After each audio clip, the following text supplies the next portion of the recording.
பாதில கொலை வச்சு பண்ணானே காய்கறில கத்துனா குத்துனானே காய்கறில குத்துனானே சொல்லுங்கண்ணா என்ன பண்ணி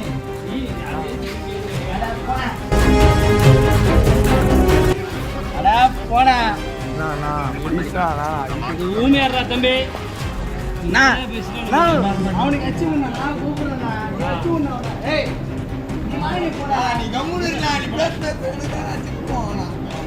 உனக்கு சிக்கனா நீ மணிலா கணா இல்லடா எனக்கு மணிலா கணா இருக்குடா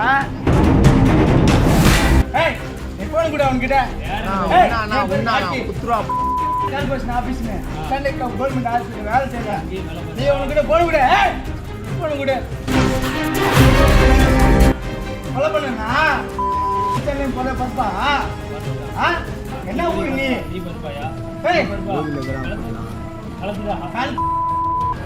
பாத்துப்பேன் உங்ககிட்ட போன கூட சத்தியமான ஆக்சிடென்ட் ஆயிடுச்சு நீ குடிச்சு ஓட்டியாப்பா நீ வாங்க குடிச்சு ஓட்டியாயா நீ குடிச்சு ஓட்டியா ஏடு ஏடு எங்க வேணா வெளியூர் வர போகணும் பண்றது நான் வெளியூர் வர போகணும்னா கை வச்சு ஆமா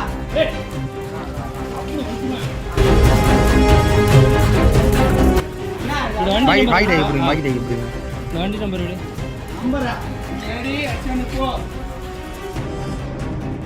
நான் கமிஷனர் ஆபீஸ்ல வேலை செய்யறேன், உன்னால ஒன்னும் பண்ண முடியாது அப்படின்னு மதுபோதை ஆசாமி ஒருத்தர் காவலர் கிட்ட வாக்குவாதத்துல ஈடுபட்ட காட்சிகள் பெரும் பரபரப்பை ஏற்படுத்தி இருக்கு. ரோந்து பணியில் இருந்த காவலரையே தள்ளிவிட்ட போதை ஆசாமி காவல் நிலையம் அழைச்சிட்டு போய் மது போதையை தெளிய வைத்த போலீசார். சென்னை கொருக்குப்பேட்டை சிக்கந்தர்பாளையம் பகுதியை சேர்ந்த கார்த்திக் அப்படின்றவங்க சென்னை மாநகராட்சியில ஒப்பந்த அடிப்படையில தூய்மை பணியாளரா வேலை பார்த்துட்டு வராங்களாம். இந்த நிலையில கடந்த 4ஆம் தேதி அன்னைக்கு இவர் மது போதையில அவருடைய வீட்டுக்கு பக்கத்துல தகராறுல ஈடுபட்டு அங்க இருக்க வாகனங்களை கீழே தள்ளிட்டு இருந்திருக்காரு. இதை பார்த்து அந்த பகுதி மக்கள் உடனே காவல் கட்டுப்பாட்டு அறைக்கு தகவல் தெரிவிச்சிருக்காங்களாமா. தகவல் அறிஞ்சு சம்பவ இடத்துக்கு வந்த ஆர்கே நகர் ரோந்து பணியில இருந்த போலீசார் அப்போ மதுபோதையில அங்க தகராறுல ஈடுபட்டிருந்த கார்த்திக் கிட்ட காவலர் அஜீஷ் அப்படின்றவங்க அவருடைய செல்போனை வாங்கி காவல் நிலையம் வந்து வாங்கிக்கோங்க அப்படின்னு சொல்லியிருக்காங்க. இதனால 2 பேருக்கும் வாக்குவாதம் ஏற்பட்டிருக்கு.